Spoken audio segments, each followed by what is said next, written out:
Charlemagne meurt en 814 et transmet son empire à son unique fils survivant, Louis le Pieux. Celui-ci fait face à des révoltes de ses fils, mais réussit à maintenir l'unité de l'empire.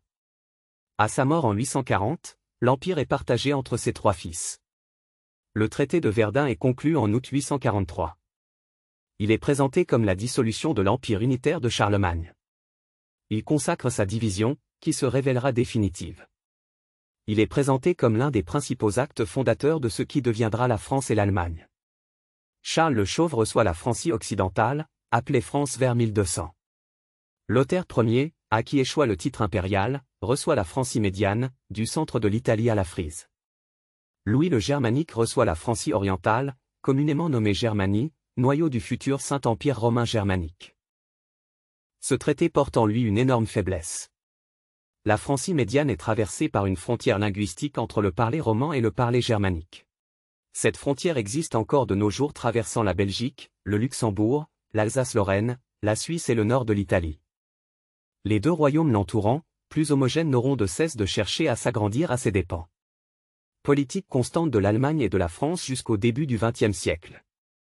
Mais ces trois royaumes sont également confrontés à d'autres dangers. Les raids vikings au nord et morts au sud, ainsi que à la contestation de l'autorité royale par les grandes familles nobles. Celles-ci sont contraintes de se défendre seules, face aux dangers des attaques étrangères et sont confrontées aux guerres entre les trois royaumes. Elles vont progressivement gagner en autonomie. Et face à ces dangers, et pendant un siècle, de 877 à 887, les descendants de Charlemagne, qui vont se succéder en Francie occidentale, seront de petits rois se montrant peu à la hauteur. En 877, Charles II dit le Chauve, est le premier roi de ce qui deviendra la France. Il est confronté aux révoltes des nobles qui sont ulcérés par son manque de résultats face aux raids vikings, qui feront 3 fois le siège de Paris, ainsi que par ses défaites face aux Bretons qui profitent de sa faiblesse. Il meurt d'une pleurésie à 54 ans. Il laisse son trône à Louis II, le Bègue, lequel meurt après 2 ans de règne à l'âge de 33 ans. Son fils, Louis III, dit le Jeune, devient roi, mais pour 3 ans seulement. Il meurt à 19 ans. Il se fracasse le crâne contre le linteau d'une porte trop basse et tombe de cheval alors qu'il poursuivait une jeune fille qui courait se réfugier dans la maison de son père. Son frère Carloman II, lui succède. Il meurt le 6 décembre 884, quelques jours après avoir été involontairement blessé à la jambe, par son serviteur, au cours d'une partie de chasse au sanglier. Il avait 17 ans. C'est Charles III dit le Gros, qui est son cousin qui lui succède comme régent, plutôt que son frère Charles, le Simple, car encore trop jeune. Charles le Gros abandonnera Paris aux Vikings. Il souffrait de terribles maux de tête. Il sera trépané, il deviendra fou à la suite de l'opération. Au bout de 4 ans de règne, il laisse sa place à Eudes, comte de Paris, qui résista avec courage aux envahisseurs vikings. En 898, Charles III, le Simple, devient enfin roi, dernier fils de Louis le Bègue.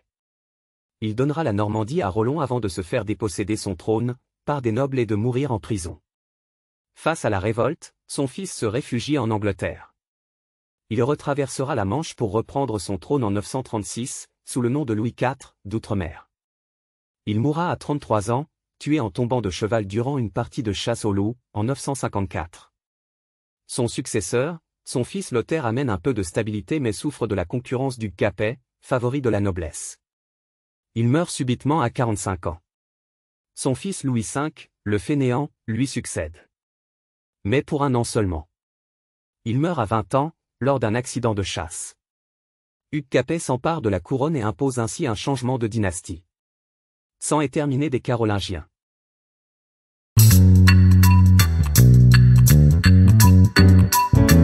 Charlemagne meurt en 814, transmettant son empire à son unique fils survivant, Louis le Pieux. Celui-ci réussit à maintenir l'unité de l'empire. À sa mort en 840, l'empire est partagé entre ses 3 fils. Le traité de Verdun est conclu en août 843. Il est présenté comme la dissolution de l'empire, l'un des principaux actes fondateurs de ce qui deviendra la France et l'Allemagne. Les 3 royaumes francs seront confrontés aux invasions maures et vikings, aux révoltes et affirmations des familles nobles ainsi qu'à de nombreuses guerres entre les 3 frères. La violence est partout consacrant l'affaiblissement du pouvoir central. En Francie occidentale, les successeurs de Charles le Chauve sont des rois, soit trop jeunes, soit trop faible ou sur le trône durant trop peu de temps, pour pouvoir restaurer l'autorité royale. En difficulté face aux grandes familles nobles, et ne pouvant véritablement s'opposer aux Red Vikings, les Carolingiens se font progressivement supplanter par la famille du Capet. Celui-ci deviendra roi et imposera un changement de dynastie en 887. Et voilà. Si vous avez aimé cette vidéo, cliquez sur j'aime ou abonnez-vous. À bientôt sur Passé Simple.